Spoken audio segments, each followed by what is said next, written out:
Welcome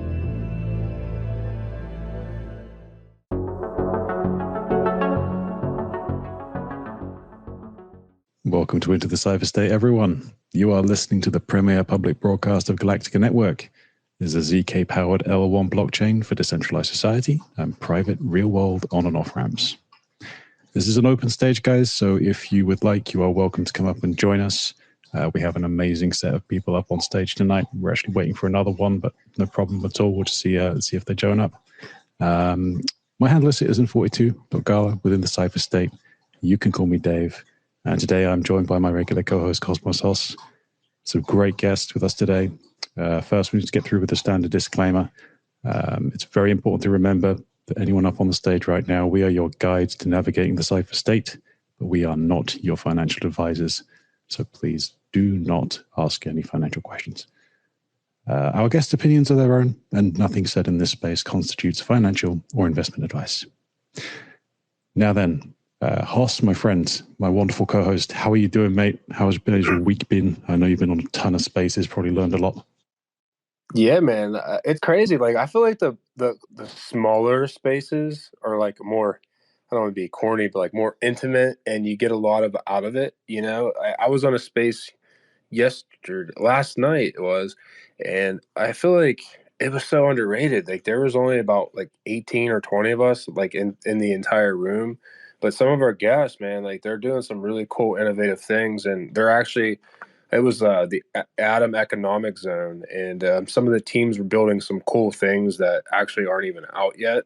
And it was like, these are the type of spaces where people, if they were in there or listen to the recording, they can get a lot out of it. And I think that's kind of how this space is too. It's like really good vibes, and there's a lot of good like alpha knowledge, you know, and if you're in for it, then that's what you should be in for. Because I feel like that's where I learn a lot personally on a personal level too. So anyways, I'm glad to be here. Week's been going well, man. This is my next to last week of being full-time into this space with no nonsense bullshit job. So I'm looking forward to finishing that off and being able to do these things whenever I want, really, instead of just like now until late tonight. So that's what I'm looking forward to.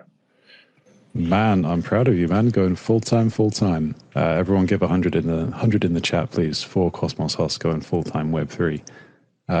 Okay, guys. And I completely agree on the smaller spaces stuff. Like, I'd much rather have a small number of highly engaged people who care than have like a massive space where people are tuned out and just talking about nothing really. So yeah, fantastic. We've also got on today one of our lead developers. So if everyone could say hello to A-Star.Gala, please, mate, if you want to give an introduction. Hello, everyone. Nice to be here again. My name's Frederick. You can also find me as A-Star. I'm part of the Galactica development team. So I'm a blockchain engineer.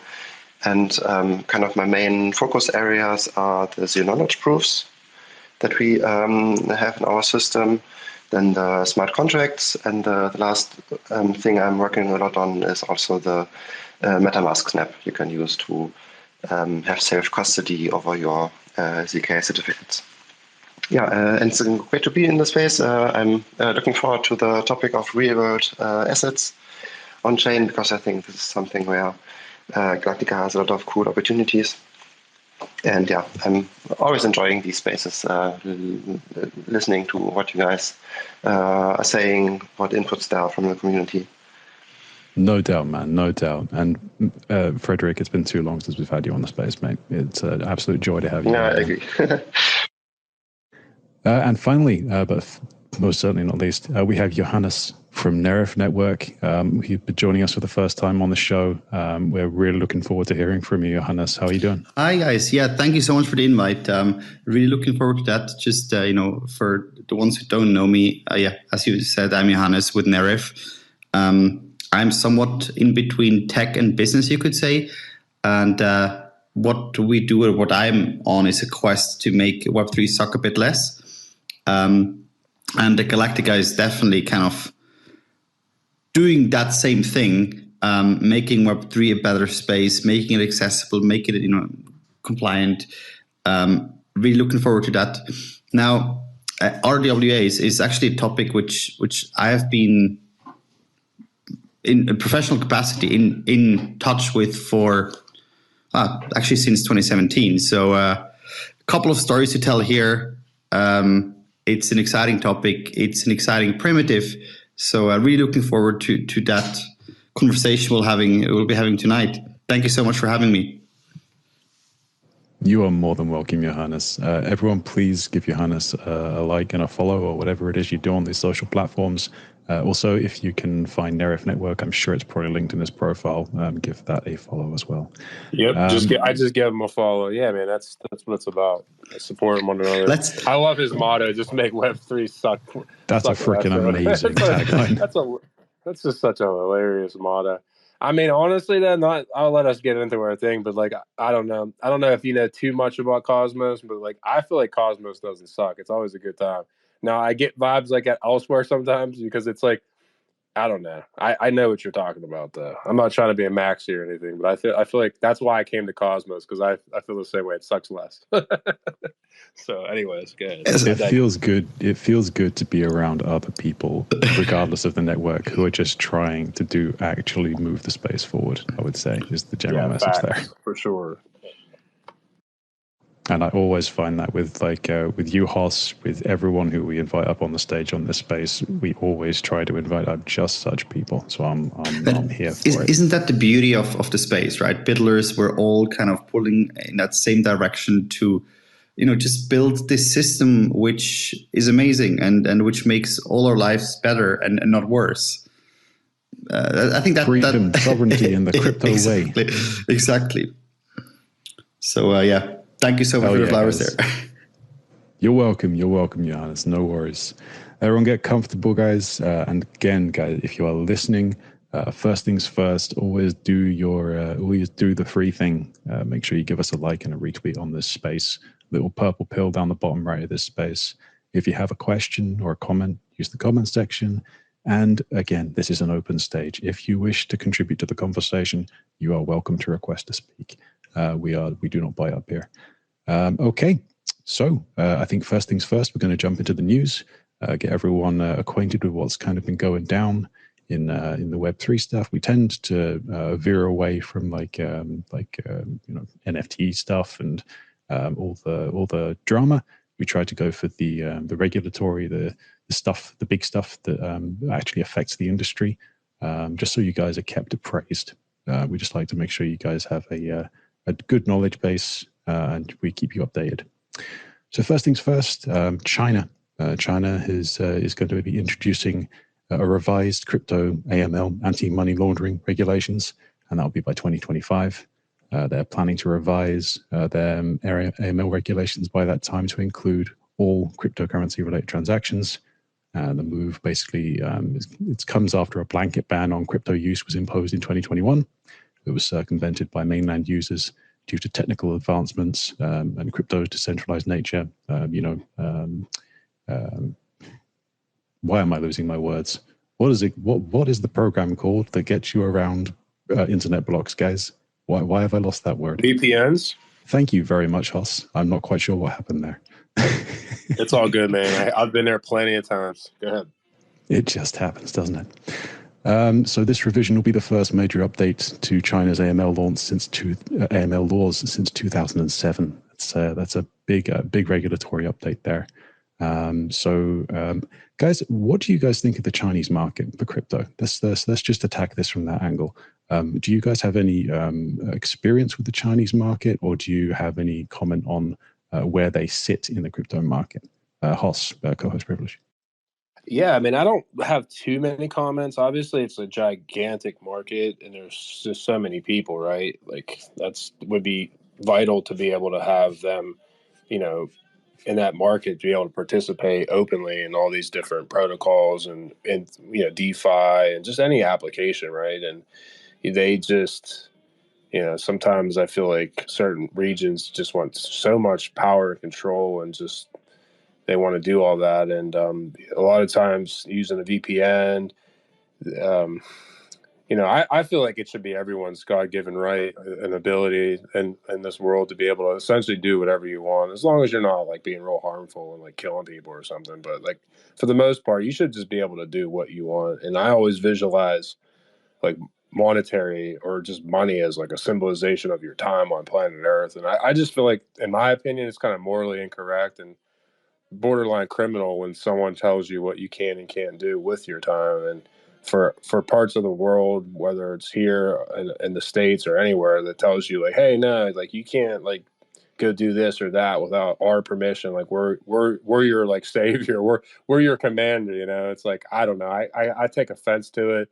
But I mean, I guess they're doing what they feel is best for themselves, and you know, so that's kind of my comment on it. Obviously, I want every single human to have full access to be able to kind of just like partake in everything, whether it's like airdrops or pre-launches or whatever. I mean, it's your money, it's your time. Like you should be able to do whatever you want, you know. And I'm sure they're the same way how we are in the States. I can't really comment too much on it, but they're probably the same way where you could take your life savings, go to the casino, lose it all, and who cares, right? Like it doesn't matter. But they're gonna have a problem with you buying Ethereum or something. It's like, okay, cool, makes sense.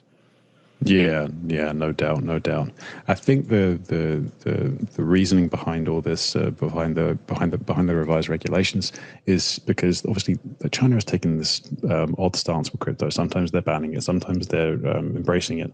But the thing is, their regulations really have not been updated for at all because of their like flip-flopping stance, I guess. So they currently lack like almost any clear definition of digital assets at all within their laws. So that's a really tricky one if they're trying to like suddenly embrace it, which I think is their current stance, is embracing it. Johannes, I don't know if you have any comment on Chinese influence within crypto or like where they sit. You know, I always try to keep a bit of a distance here in that sense that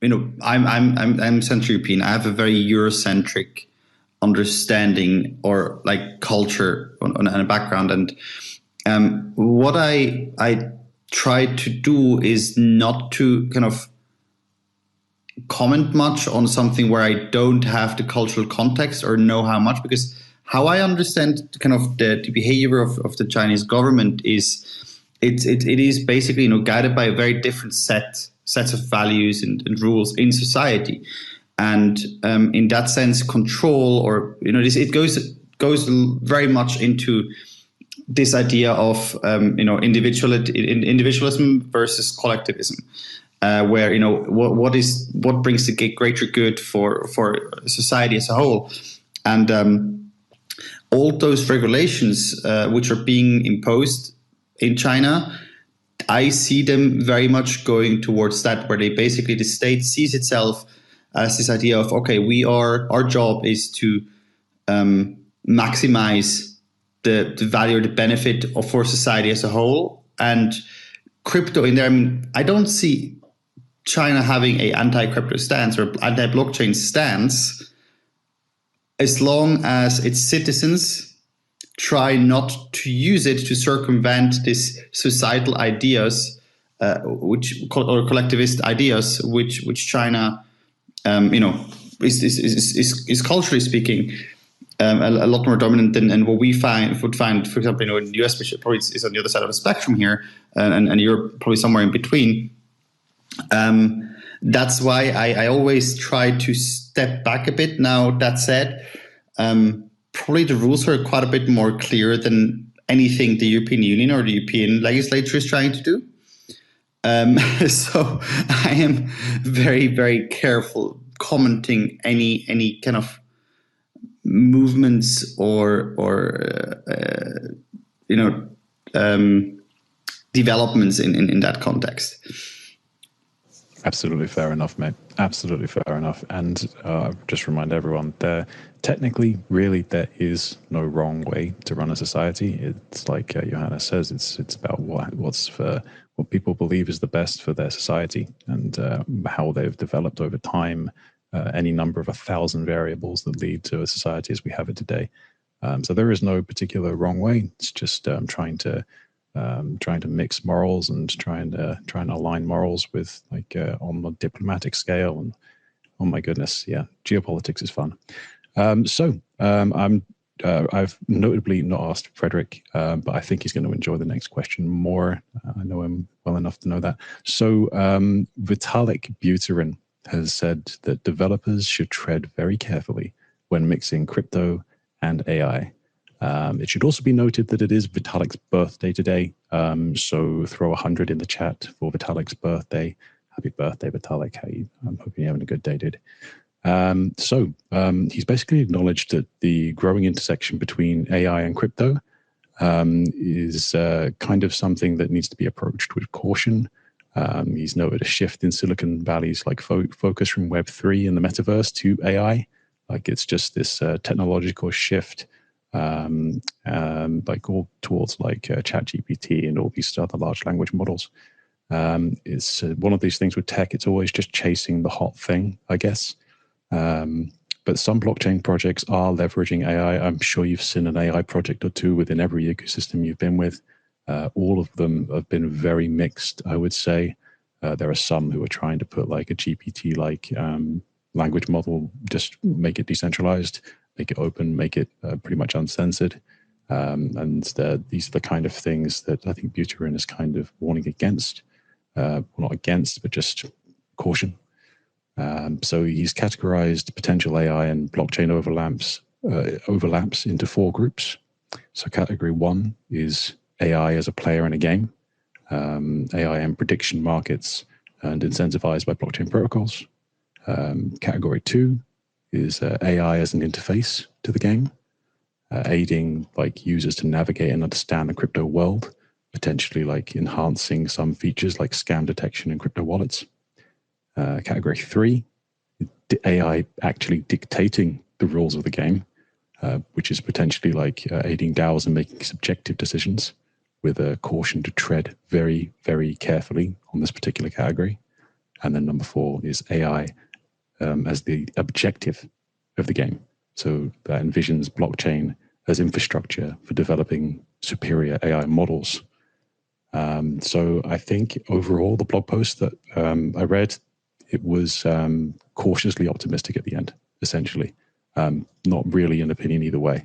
So I'd love to get your guys' opinions on where you think AI stands in the context of Web3, in decentralized models. I'll just leave it there. Maybe we'll reverse it this time. So Johannes. Sure.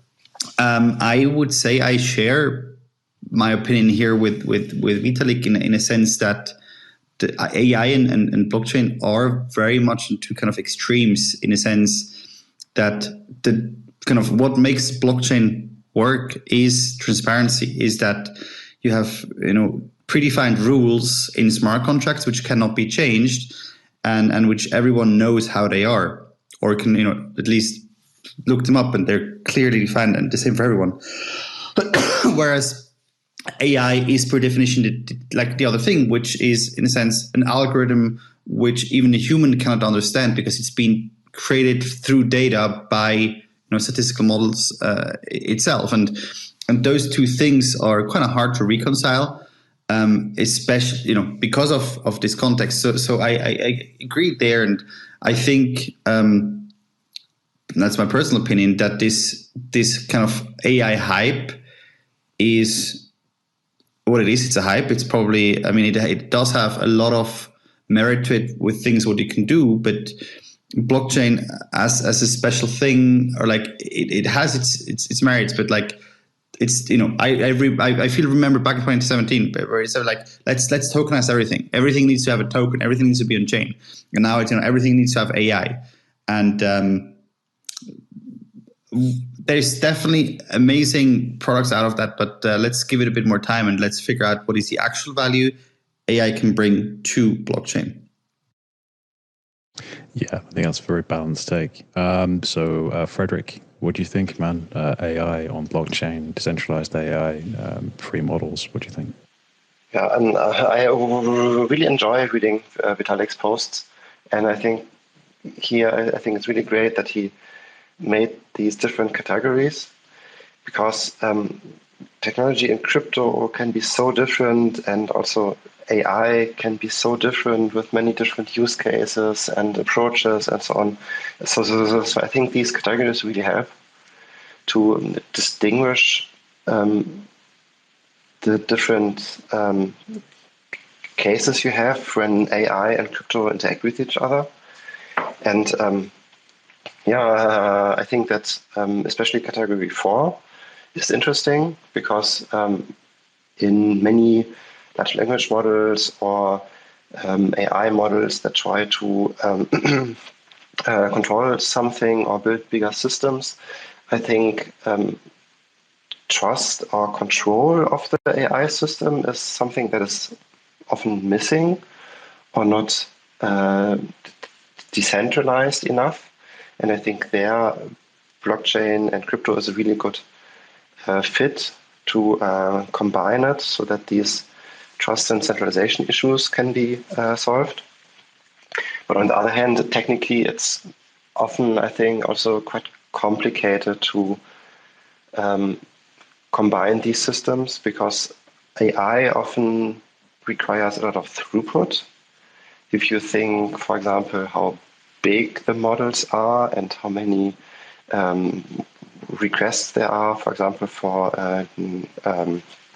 GPT now. And this is something where I'm not sure how this will play out. If it will work much better, if the crypto blockchains are speeding up and using the knowledge proofs for scaling and so on. But yeah, the other categories I think are also really interesting.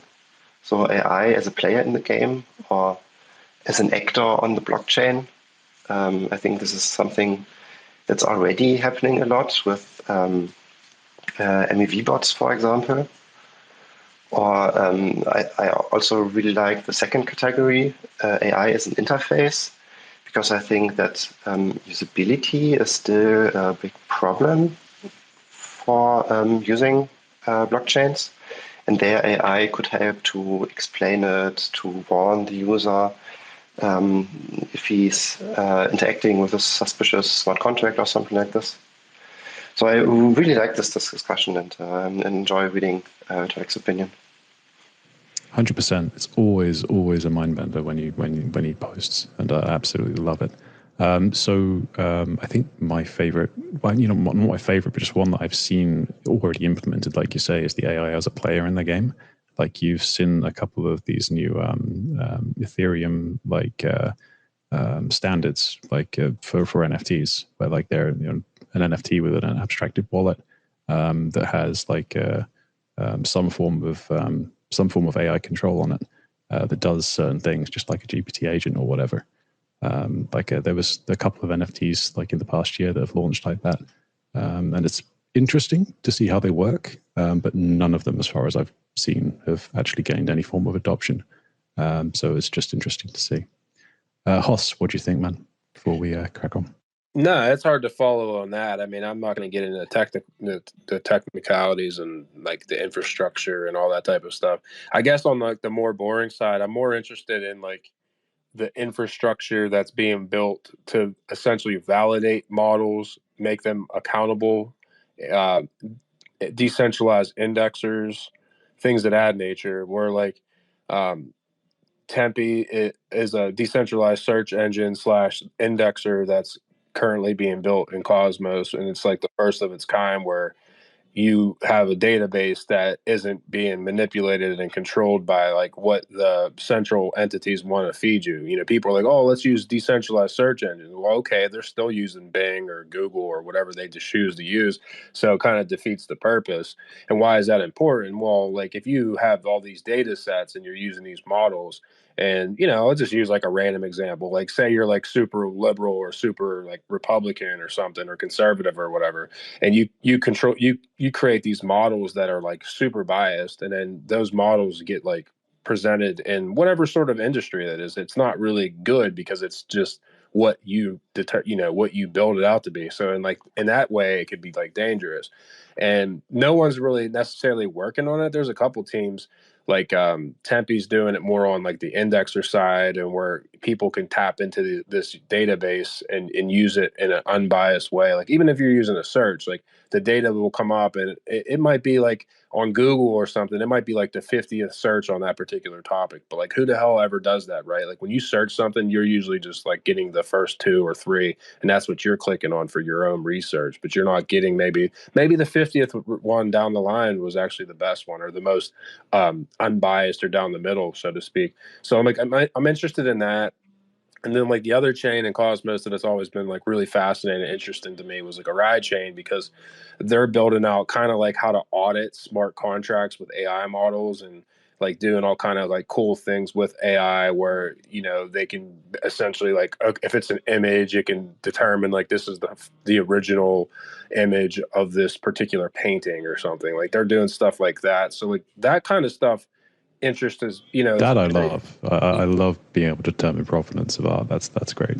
Yeah, so like that stuff is kind of interesting to me, because like AI could be just like the internet, right? Like the internet could be used in a really bad way, but also like if you use technology the right way and not just sit there and, you know, shit post and like cause drama and fight people and argue with every single random stranger because you're just like a miserable person. But like in the fact that you use technology to grow your mind and absorb all this data and knowledge and information, you're actually improving yourself as a human. And like, so in that sense, like I think AI is going to be able to do that same thing. Can it be utilized in a harmful way? Absolutely. I would feel, you know, highly positive about that. But we need to build models and chains and applications that kind of like the whole sole purpose of it is to kind of be boring, but like actually hold these models accountable. Like, hey, yeah, this model, they're using this data set, that data set. It's actually like 67% accurate. It's not 100%. And then people can like determine from that, like, do they want to use these model sets, or like, does the government say like, look, you can't use that because this data is just not, it's corrupted, it's not good, you know? So it's that got kind to of be stuff user is, choice, and it's got to be free. It's got to be open. But like yeah, exactly. the moral implications are difficult.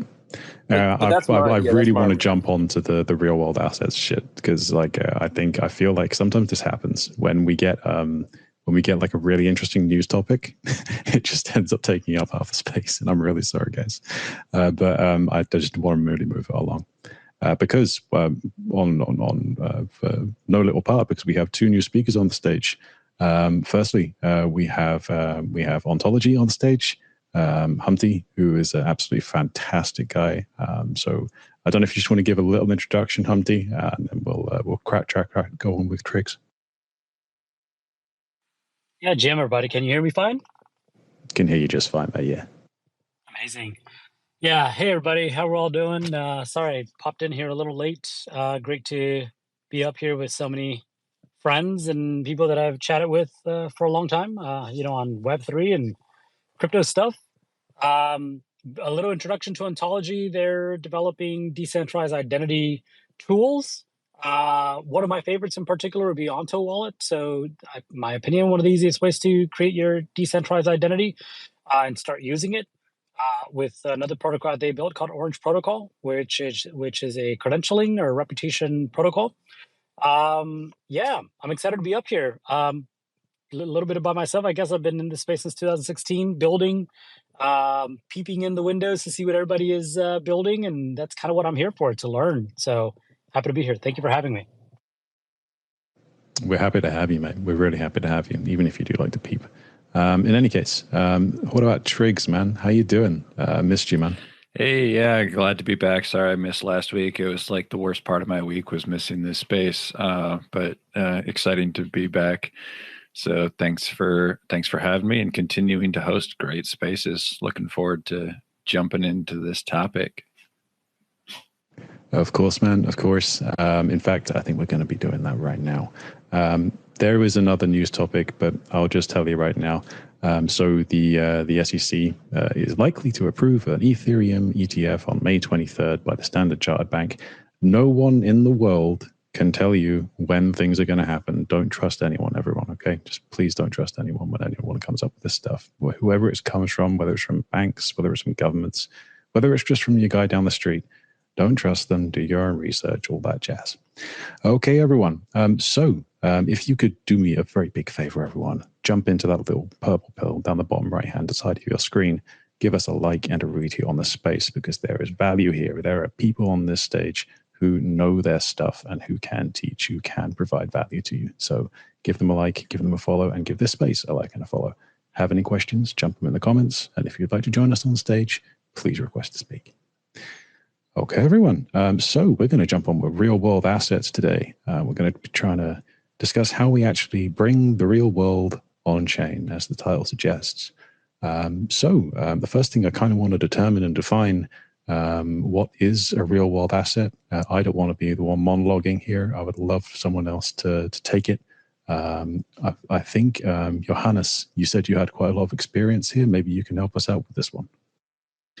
I mean, the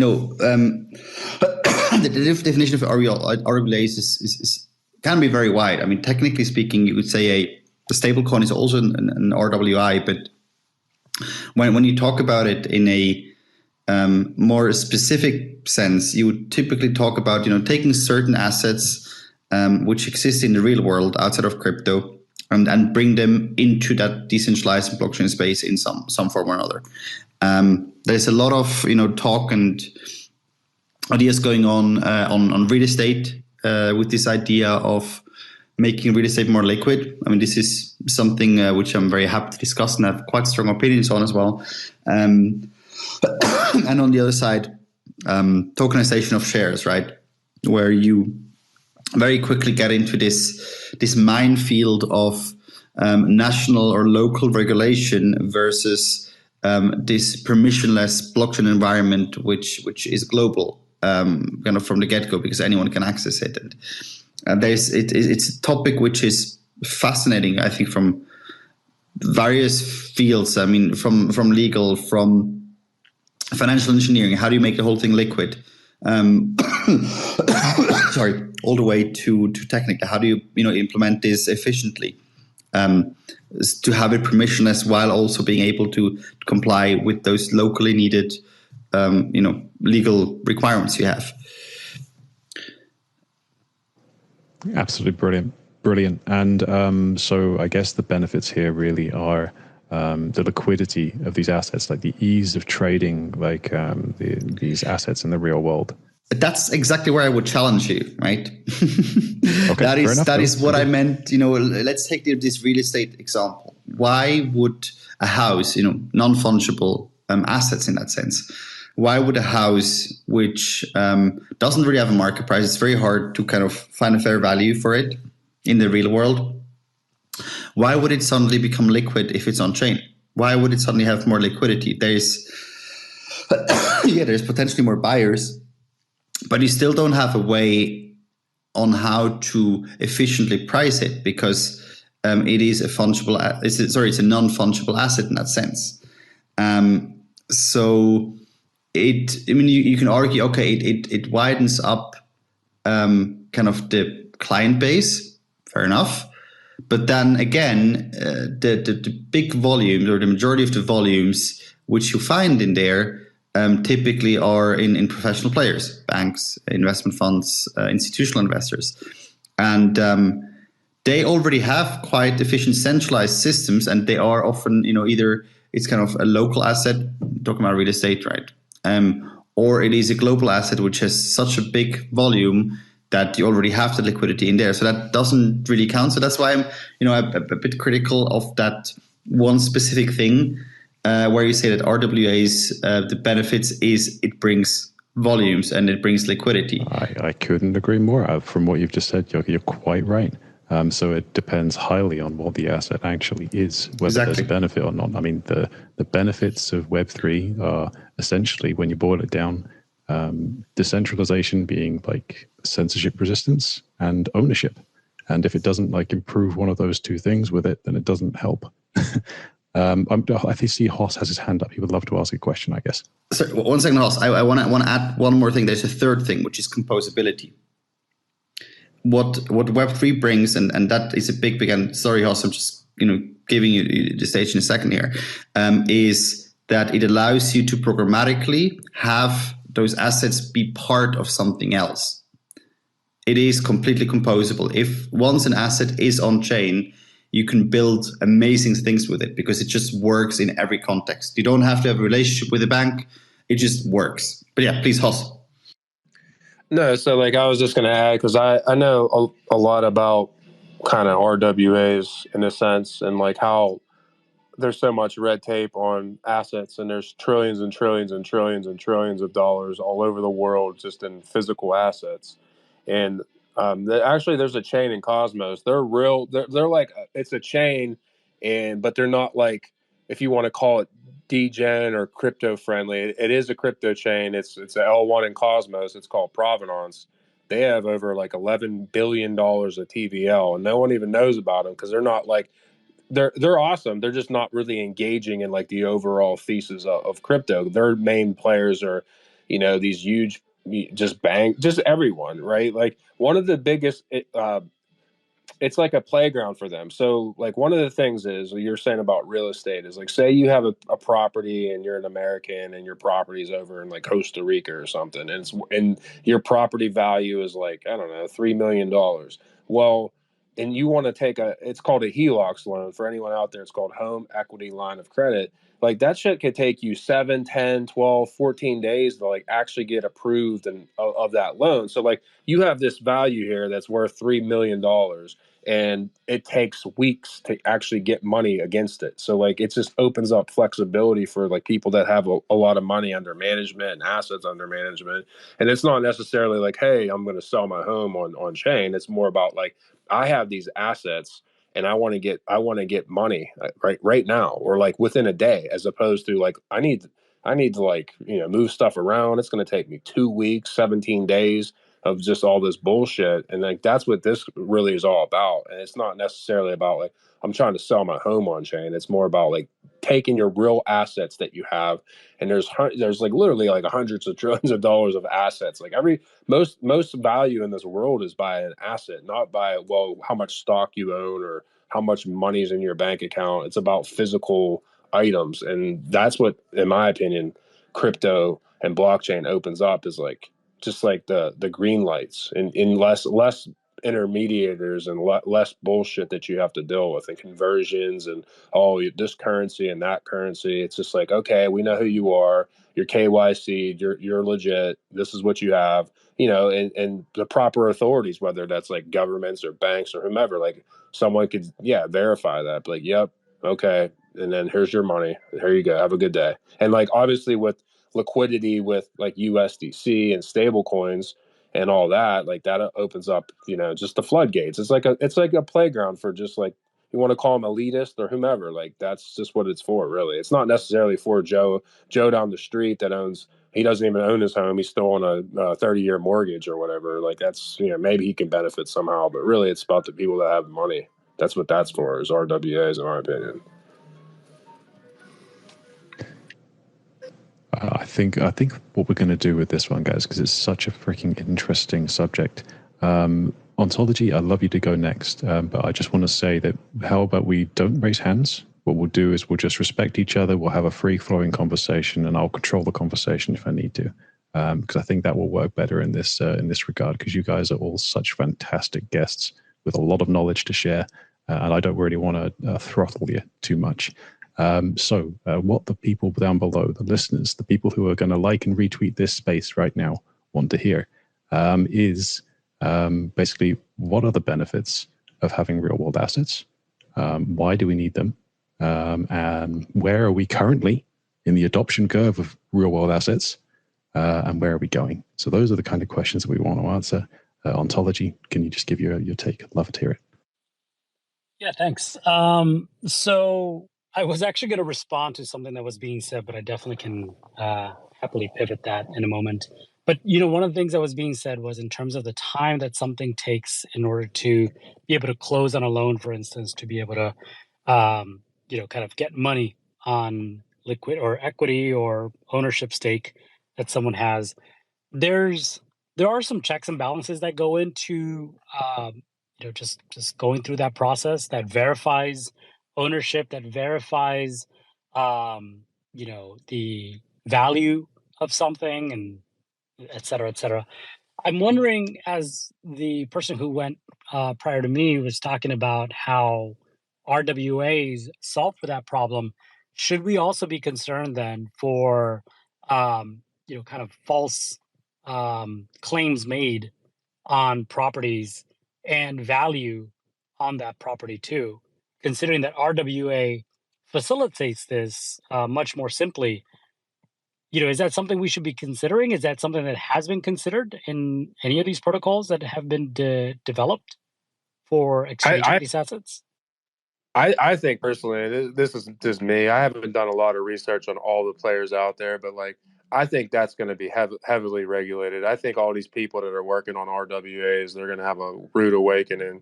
Like you're going to have to be so compliant. Like that's what I was telling you about this Providence. No one knows about them, but it's literally an L1 in Cosmos that has like $11 billion of TVL. And the reason why is like they don't have a token. They don't have any of that stuff. It's like I think they have a token, but it's not for purchase. Like what it is like for people that want to build or deploy different things or smart contracts on their chain. Like they have like a grant fund, but like as a public person, you can't just like buy their token or whatever.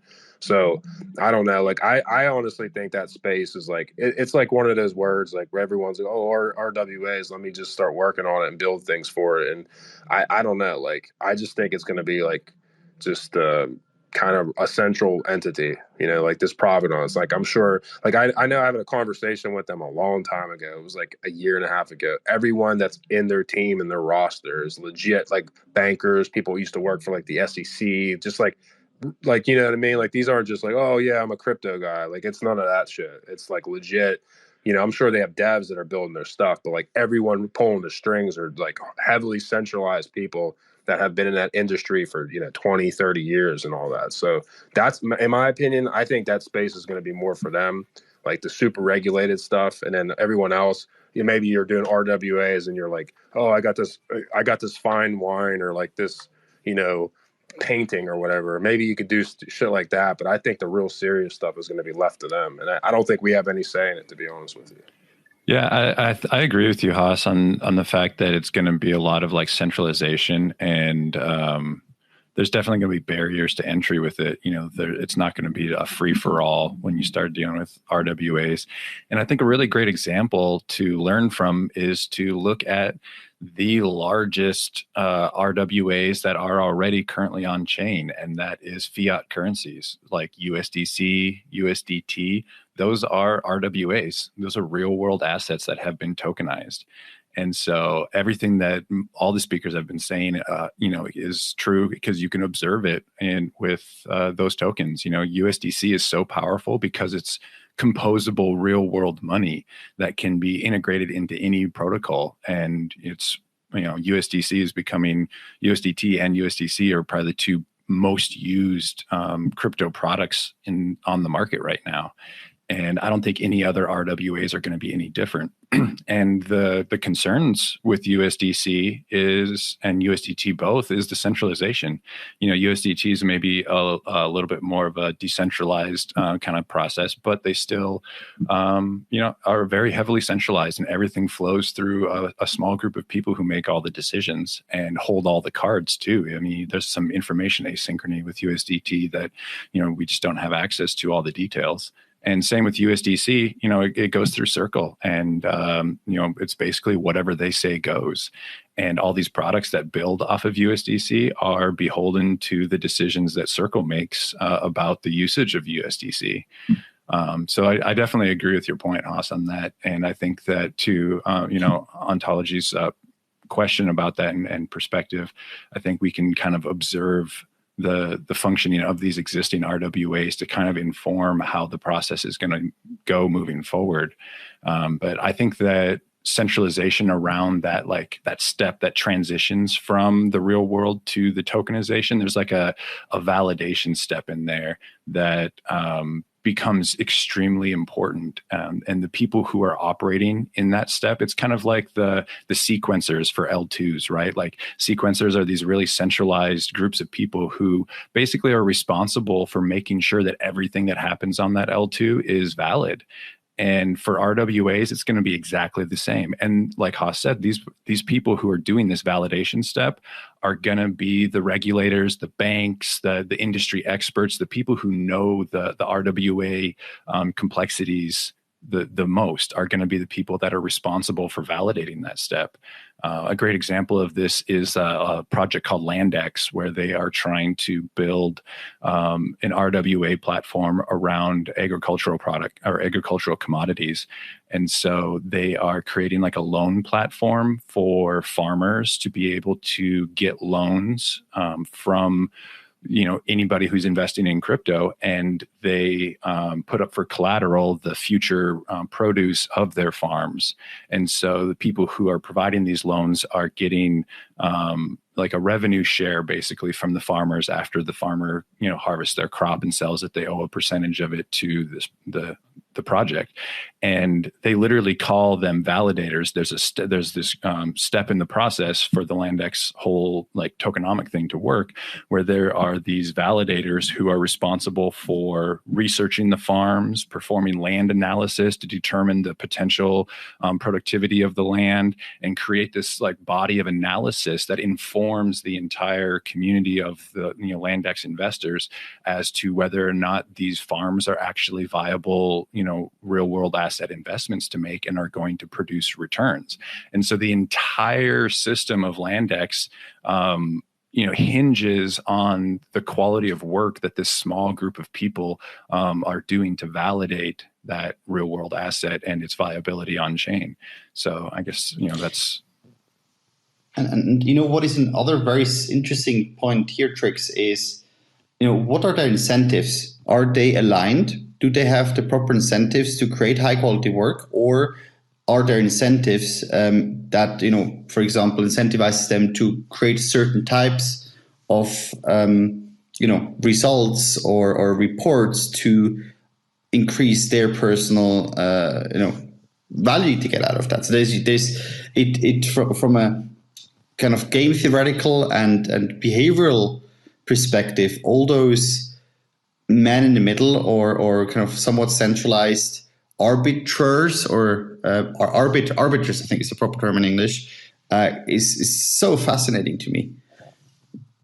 100%. That's a very this centralization issue that comes along with tokenizing real world assets is quite it seems very difficult to overcome until you have quite a bit more infrastructure, I guess, on chain. Like you need, or rather,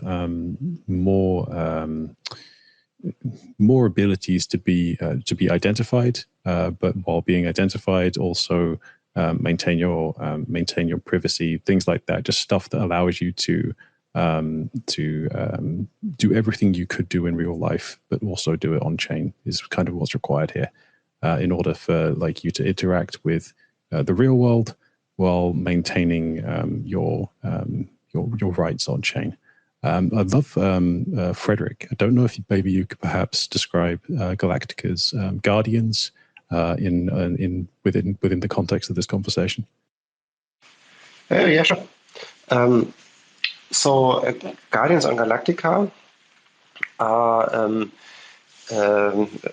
a real-world entity that onboard personal information or certify and audit data from the real world, like, for example, that I have completed a KYC, to issue a hash on chain, the zero knowledge certificate for having completed KYC, so that it can be used on chain.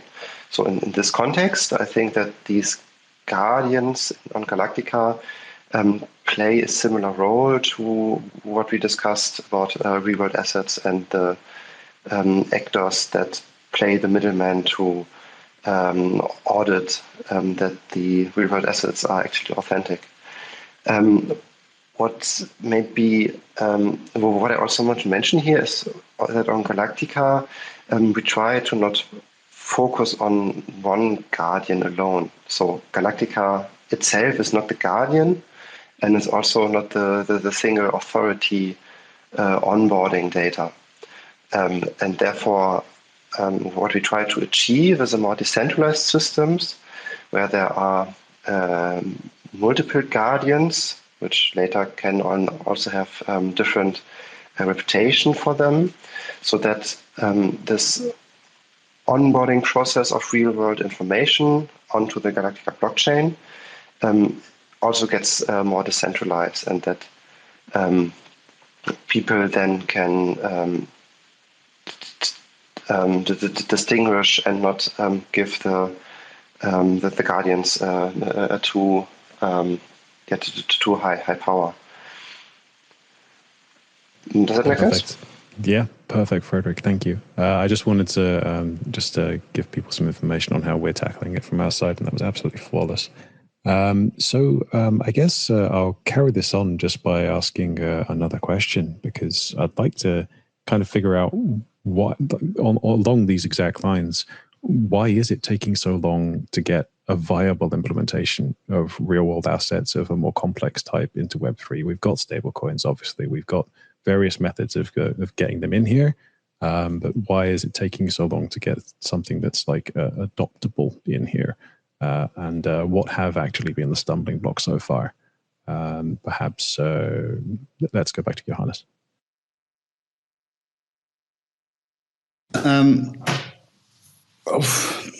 You caught me on the left foot here a bit. No worries, no worries. If anyone else wants to speak, that's fine too.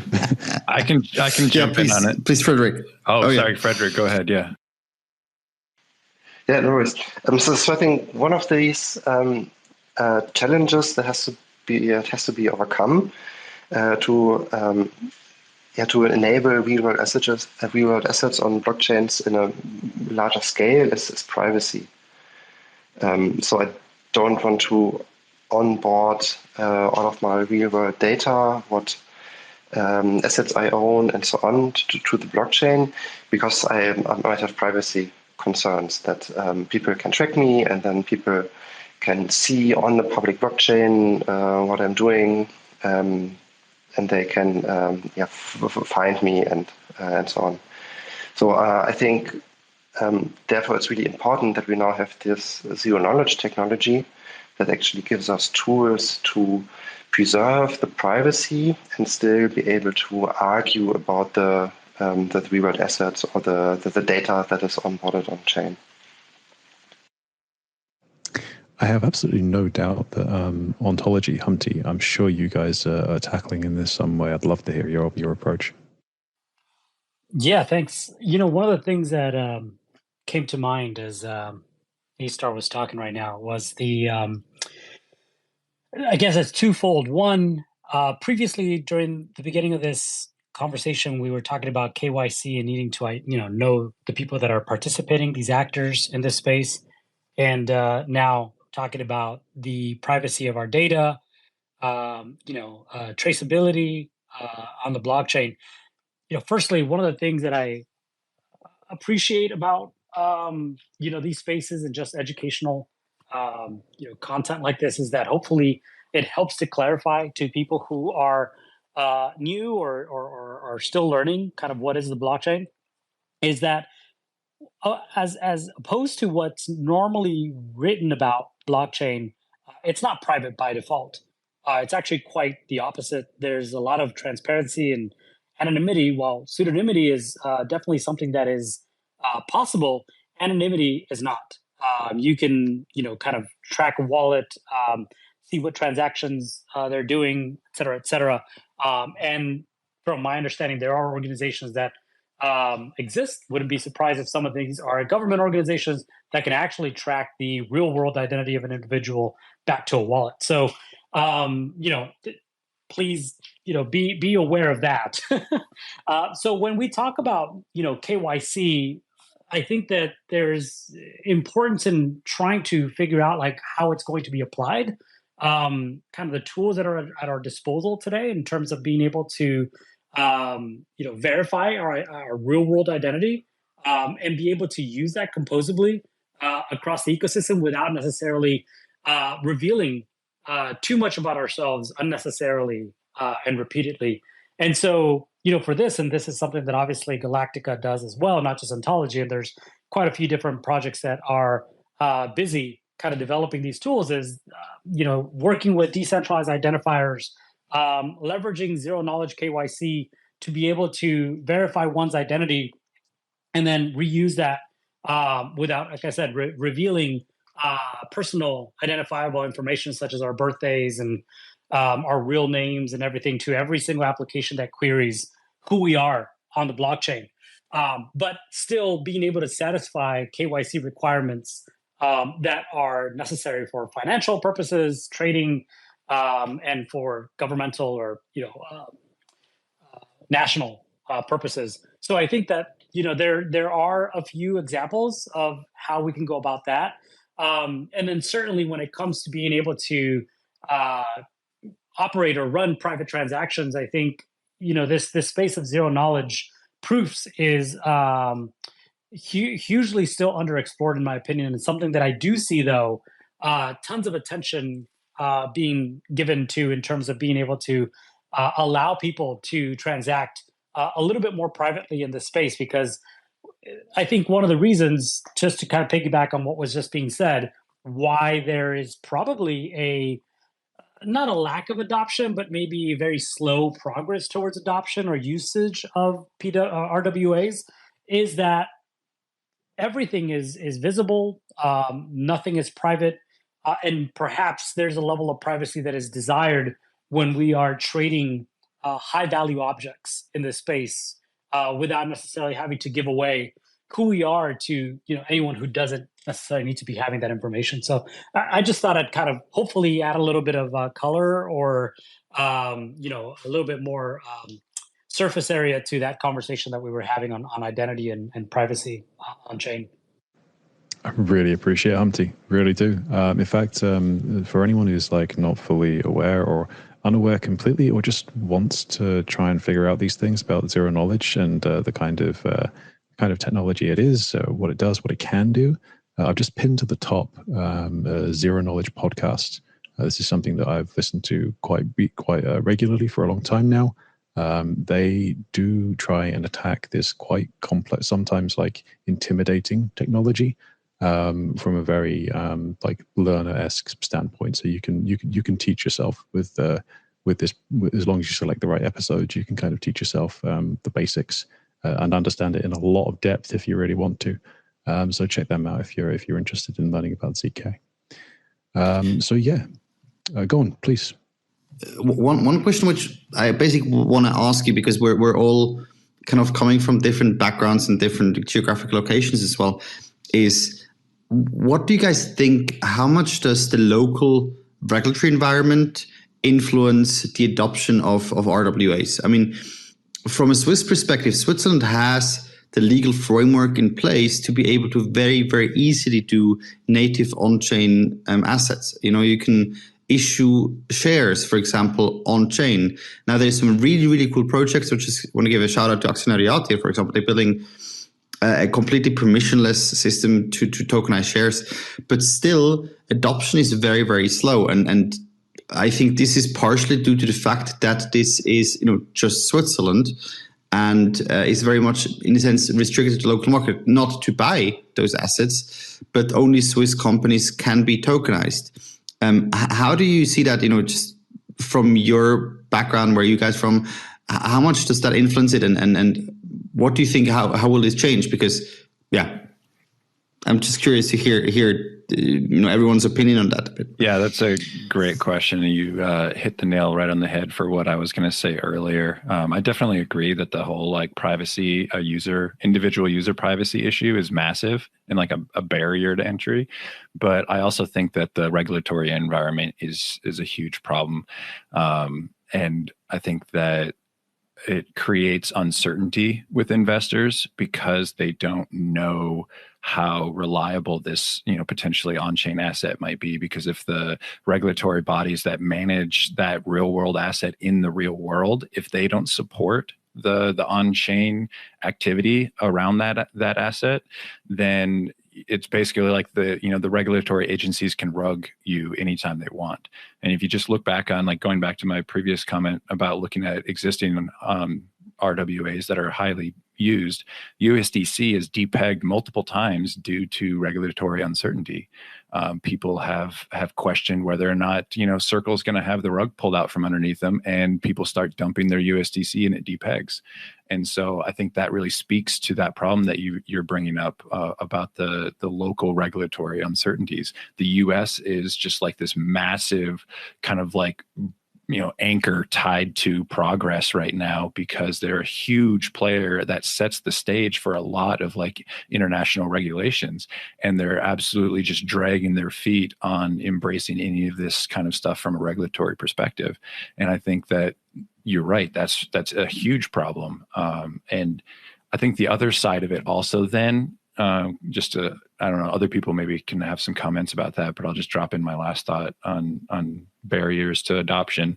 I think the other side of that is technological uncertainty about crypto, because there are so many rugs and there's so many smart contract loopholes and hacks and exploits that happen all the time. So the idea of like investing your real world asset into tokenization is a little bit frightening for the average user, because like imagine if there's a smart contract exploit and you lose the control of your house because you tokenized the deed to your house, and now somebody just like hacked it out from underneath you. And that's kind of like a boomer, a little bit of a boomer mindset to like think about it from that like fear perspective. But I think it's realistic. Like people are afraid of losing things. And investing in USDC or USDT, like, isn't that scary? Because it's a fungible asset. If you lose some dollars, you can always get more dollars. But if you lose your real world asset that you pride, then it's gone. There's no replacement for that. And so it's scarier to tokenize real world assets that are non-fungible because there's more of a risk of permanently losing it if something goes wrong. So I think the blockchain space has to mature as well as the regulatory space in order for, it's kind of like a trifecta. We need privacy for the individual. We need technological security for the tools that we're using, and we need regulatory support to ensure that it all actually, does what we're saying it's going to do. I would say we need regulation clarity. As a U.S. citizen, as an American that's building in this space, it's very difficult to take risks when it comes to anything that is tokenized, because there's obviously a lot of regulation obscurity. And there are cases that are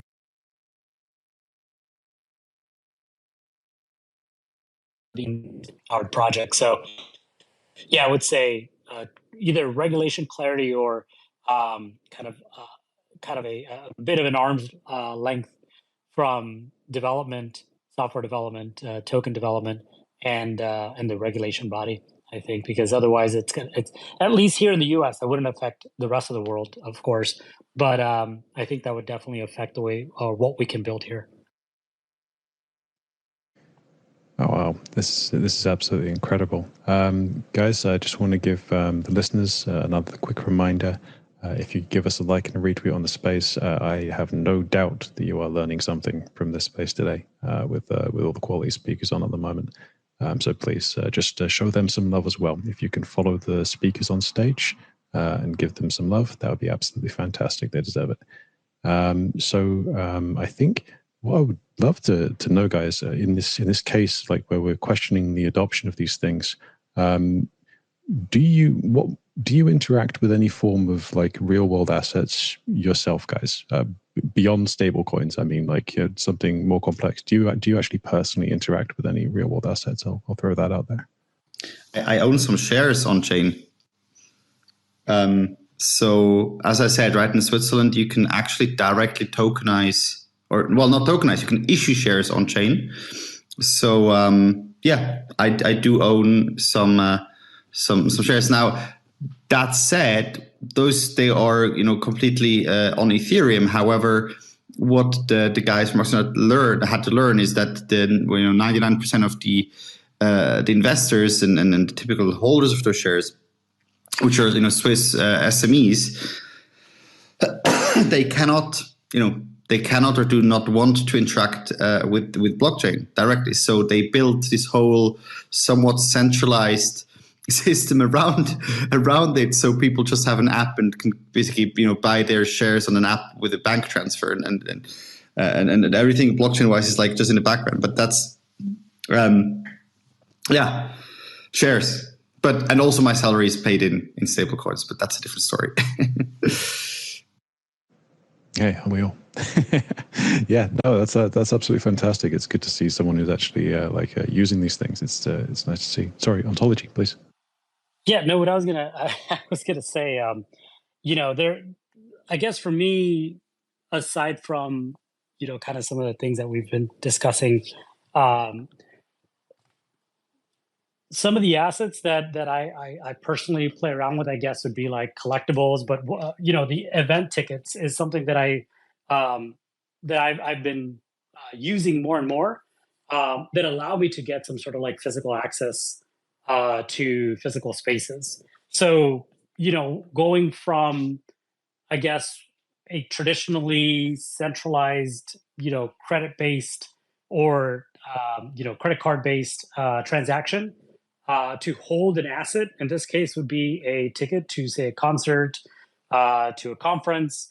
I think events are definitely doing a good job at being able to translate this on chain, where there is some way of tracking the provenance of the source of where this was issued, and also for the holder and the person that's going to be participating in this event.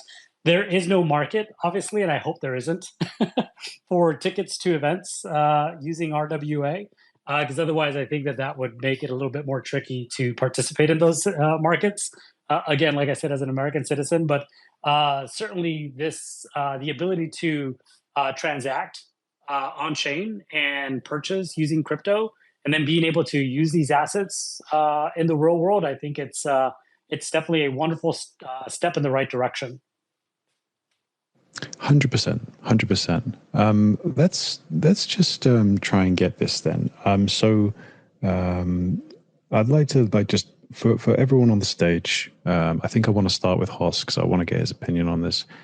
Which real world asset classes then are we actually most looking forward to seeing? I want like some big alpha, some like something tangible that might actually get people excited about real world assets. What do you think, Hoss? Yeah, that's just so hard to like give you a flat answer on that. I mean, obviously, I just think like actual real estate probably, or maybe being able to tokenize. Like if you and I and some of the people in the space were like, hey, we want to buy a property somewhere, and then maybe being able like he was indicating about like a tokenized share.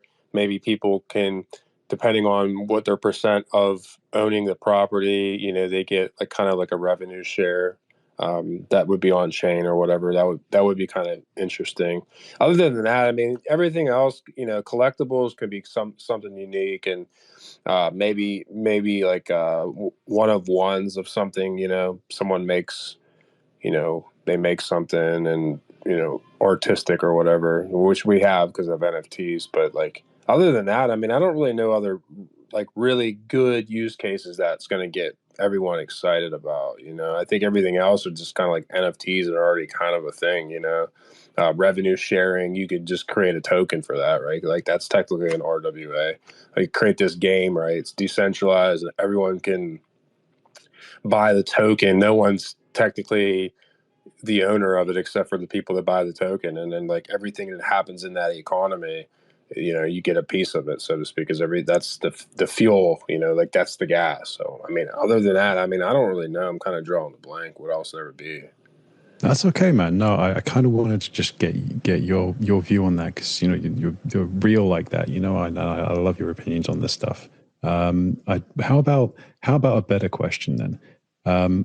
What do you guys think? Do you think that the adoption of real world assets is somewhat dependent on greater adoption and faster adoption of digital identity or self-sovereign identity, whatever you want to call it? Do we need greater adoption of that before we can truly get adoption of real world assets on chain?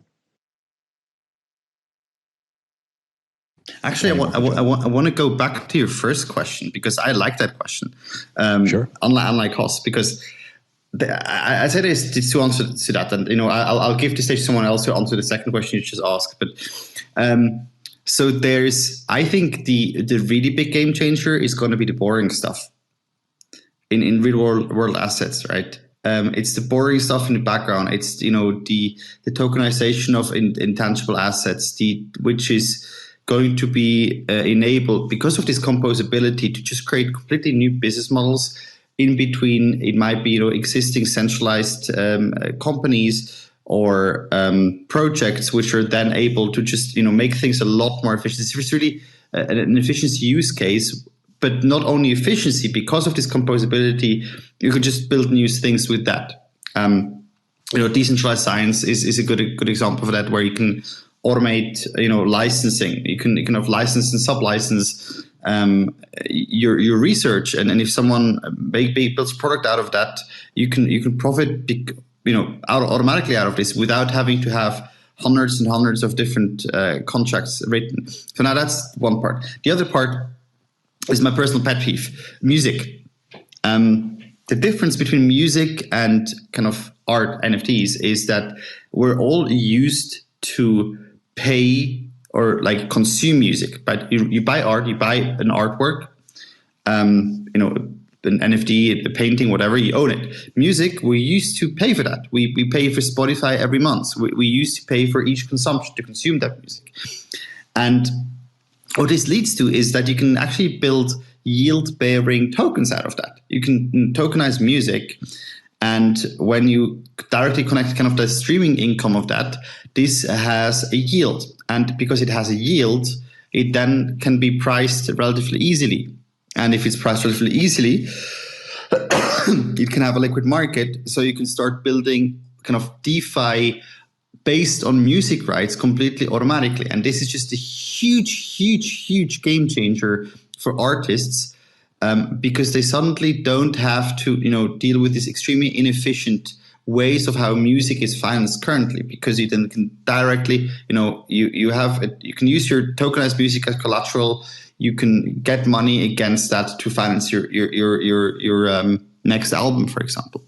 That's just a personal pet peeve. But I think the really big adoption and game changer is going to come with the boring things, which we're not really going to see because they're going to be happening in the background between large players in the economy. Yeah, John, look at Bitsong. It's BITSONG. They're already doing all of that, by the way. Not to belittle your point or anything. Like I agree with that. I was just thinking of stuff that I don't personally know about, but yeah, Bitsong is doing that right now. Like you can, you basically, if you're an artist and you're tired of getting screwed over because you're not getting your value of like your music, and Spotify and all these other entities that are not giving you a fair share or whatever, like Bitsong basically just kind of empowers you, and you create your own token in your own industry, and like they have a DEX and everything. But it's pretty fascinating. It's just more about like how do you got to kind of publicize that and get that out to everyone, the smaller people, because honestly most musicians, in my opinion, that are really good for the most part, I'm not saying all of them, but are kind of like low key and no one even knows about them, and that's how you have to get that. But no, I wanted to just say that I agree with that point. That's why personally I invest a little bit in Bitsong, because I think what they're doing is pretty cool. So. And funny you mentioned Spotify here, because if you look at Spotify, what they have is the users, right? They have this huge volume of people listening music on Spotify. They got there because of that huge library. But for them, managing the rights, managing the licensing with all those different entities is a huge, huge headache. So I dream of a world where you still have Spotify, but Spotify is the user interface, and the back end of Spotify is actually decentralized. We'll see. Give me 5 years. Yeah. Oh yeah, guys. I think Humpty, did you have something to say at some point? I had a feeling you did. The one thing you'll learn about me if you haven't yet, I always have something to say, but I got to learn when to shut up. But basically, like, just kind of everybody's saying things that just really ignite the passion inside of me about like this technology, the opportunities. And I was talking about like event tickets and all that earlier. But when people, when the last two speakers were talking about music and artists, you're starting to see actually some of the biggest Web2 platforms recognize that creators need something more beyond obviously giving them their fair share of value that they've accrued on that platform, financially, in terms of being able to redeem that value in return. But you're starting to see like YouTube, for instance, create communities for creators. I think that one of the things that could potentially work really well is to have creators or artists develop some real world asset that represents some value, in the real world, but that is exchangeable, that is collectible, that it is redeemable on chain, and then provide them now some sort of primitive that enables that signal in the noise on chain, and then to be able to reward them with maybe something else down the line. So, I think that that's a really interesting thing. But I've always thought that things that are culturally significant really play out well, in this space. And I think one of the ones that I saw recently was like Pokemon cards that were getting traded, that had some sort of like real world asset backing them. I think these are things that are highly liquid, or they're highly valuable, but are not very liquid because it's very difficult to exchange them or trade them. So there's a potential there with these more cultural significant artifacts like Pokemon cards that come on chain and then are tradable. I know another niche group of collectors and traders are people who collect watches. So you can imagine someone that can mint a real world asset representation on chain, for their Daytona, right, for instance, or for their Moonwatch, or any other high value item that is much more difficult to exchange, but you want to be able to put this in some open market. So there's several different potentials, but I think the things that usually stick would be things that are culturally important and significant to a certain segment of the community. Absolutely beautiful. Yeah. Oh my goodness, I've still got my Pokemon cards in my loft. I need to find those. Anyway,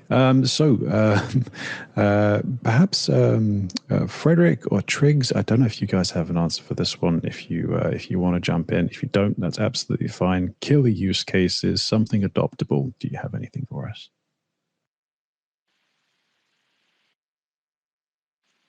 Nope. That's fine. Yeah, I think there are a lot of use cases. I guess the most exciting ones I cannot even imagine right now. But I think that real-world assets and the composability we already talked about opens a lot of new business opportunity for new use cases on crypto. And maybe also coming back to your second question about the ID. Getting or the self-sovereign ID getting important for real-world assets on chain is, I think, a big one, because with all the regulatory challenges we have for bringing real-world assets on chain, I think that the identity solutions are kind of required to actually comply to those regulations, and this is also what we are trying to tackle on Galactica, and what I think is probably a requirement to build big use cases with real-world assets on chain. I couldn't agree more. Honestly, I think what is the most valuable real-world asset you can put on chain? It's obvious. It's you. It's you. It's your identity, your reputation, yourself. There is nothing more important in the real world that you could put on chain, and that's. I think, like I say, I truly do believe that is required in some form or fashion. You need the ability to represent yourself accurately on chain while retaining your rights, like your right to privacy and your standard human rights that are required in order to operate in the digital space. If you can do all these things and you can represent yourself properly, I think we'll get more adoption of real world assets just as a byproduct.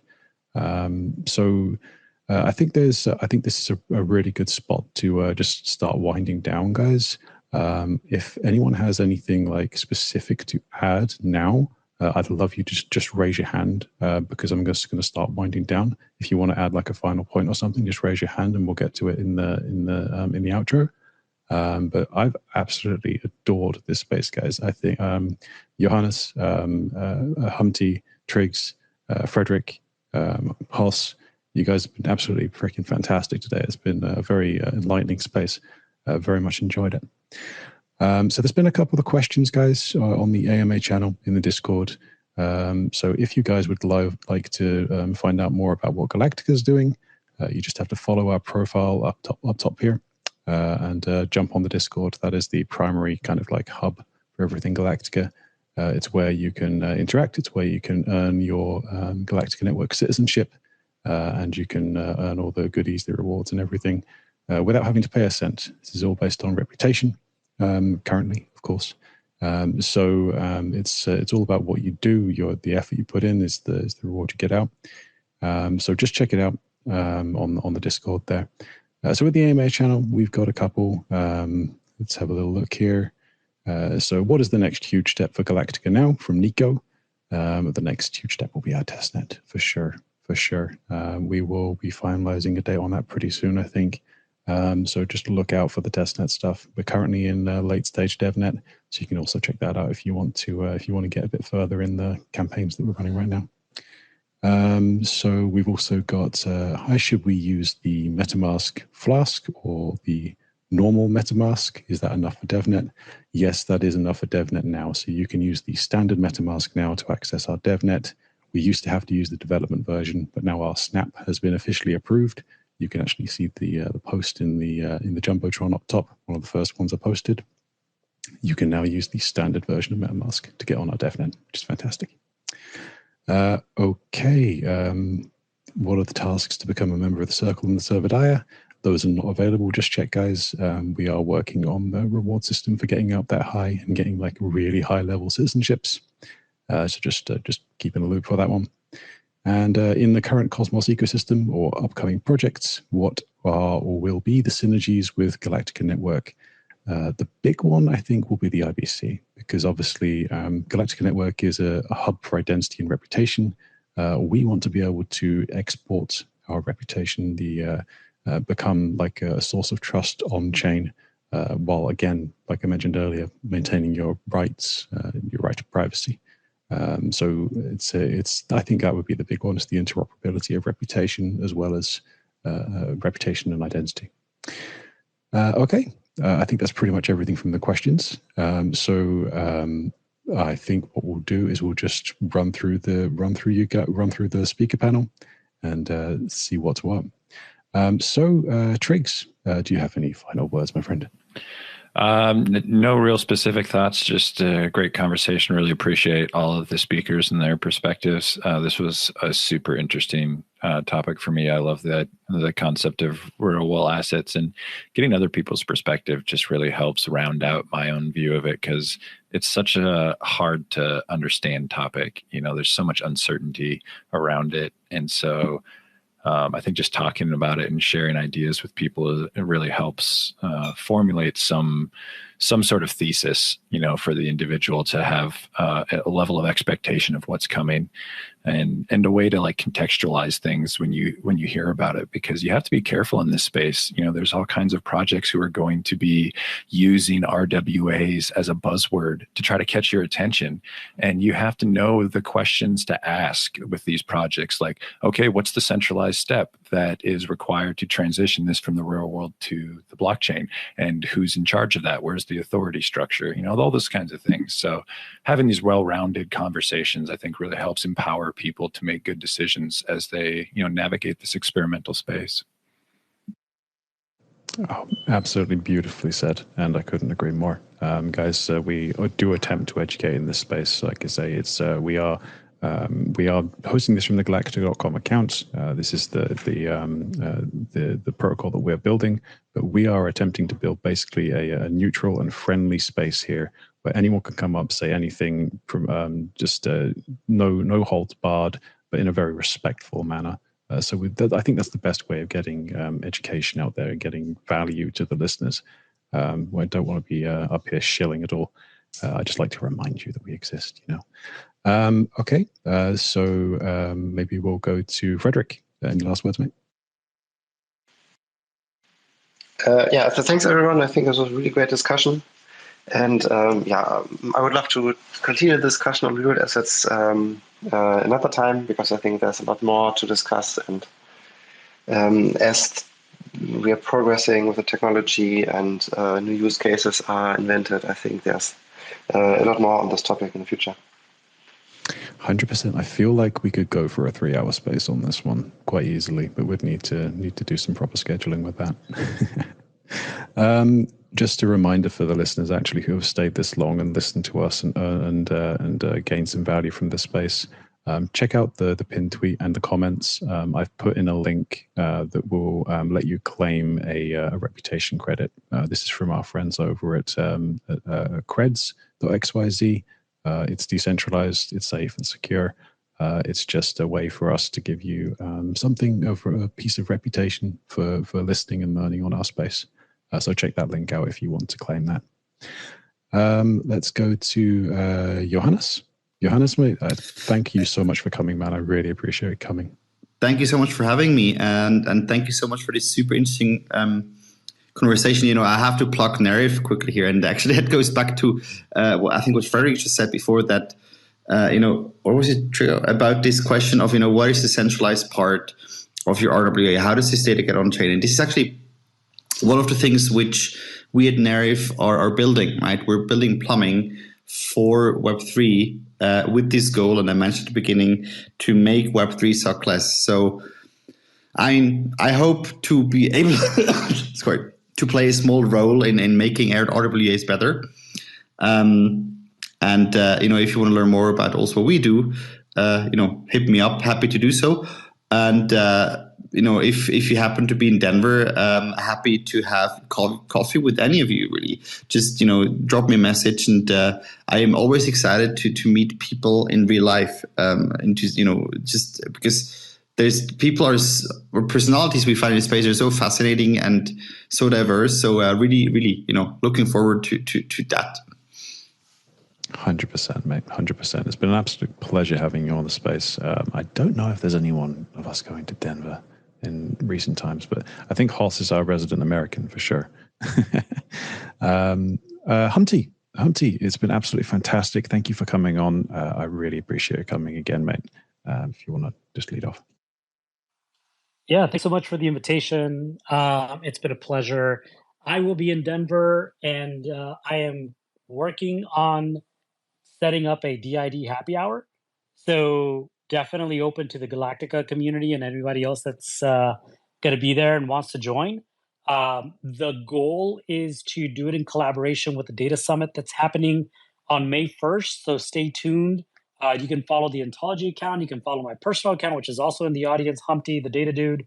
I'll share more information. But yeah, definitely would love to have the Galactica community there as well. No doubt, man. No doubt. I appreciate that. Now, I think the best way, guys, for Johannes or Humpty, if you want something to persist with the space, maybe you can link it in the comments. I find it pinning stuff at the top that just gets disappeared with the space when it ends. So if you put it on in the comments below, then we get 100 plus at least re-listens. So when people hear that, they'll jump down in the comments and see it. Definitely worth doing. And we've got Hoss, who has disconnected. Oh no, we've lost him. That's okay. We can deal with it. No, he was just going to say goodbye anyway. We all love Hoss. Follow Hoss, please. He's an absolutely fantastic guy, always spreading positivity, spreading education. There's nothing really a bad thing you can say about him. So please give him a follow. Okay, everyone. Well, thank you very much for your questions, everybody. Thank you very much to our speakers. Make sure you check out their profiles, check the pinned tweets if you wish to, check the comments where I've just directed people to put some stuff. Join us on Discord for galactica.com if you have any interest in that, because, you know, in the Discord you can earn your Galactica Network citizenship, which could well be like the most important thing you do this year. I'll leave it at that. Thank you very much, guys. Take note that this is this is a space that we run every week, same time, so 2100 hours UTC on a Wednesday. Please come and join us. We love having you here. We love spreading the education. Okay, guys. Well, thank you very much. We will see you next week on the next episode of Into the Cypher State. Thank you very much, everyone, for joining us. See you soon. See you all soon.